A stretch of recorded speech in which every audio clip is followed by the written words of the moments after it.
जय ज्योती जय Savitri. 11 April 2026 Mahatma Phule यांची 200वी जयंती। त्यानिमित्ताने महात्मा फुले यांनी त्या काळी अखंडद्वारे मोठे प्रबोधनात्मक कार्य केले, ते आजही उपयुक्त आहेत। मी आरती अंकुश लोखंडे, माणिकवाडा, यवतमाळ आपणासमोर सादर करते महात्मा फुले यांची अखंड काव्यरचना। ऐका अखंड।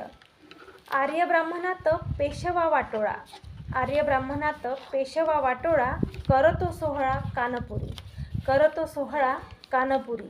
स्त्री पुरुषांसह तान्ह्या अभ्रकास, स्त्री पुरुषांसह तान्ह्या अभ्रकास, वधी इंग्रजास सुडासाठी, वधी इंग्रजास सुडासाठी।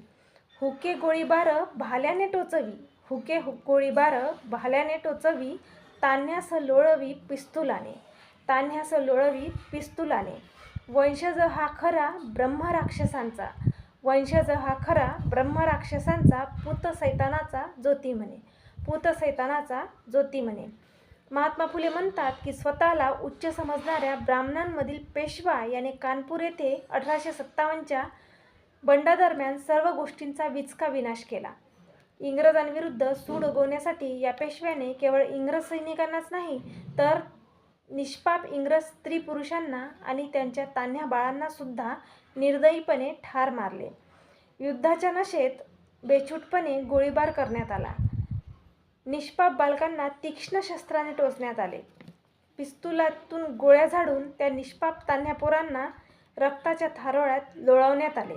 महात्मा ज्योतिबा फुले अत्यंत संतापाने म्हणतात की अशा प्रकारे लहान मुलांवर आणि स्त्रियांवर क्रूर अत्याचार करणारा हा माणूस, माणसाच्या रूपातील हा सैतान, दुष्ट ब्रह्मराक्षस आहे।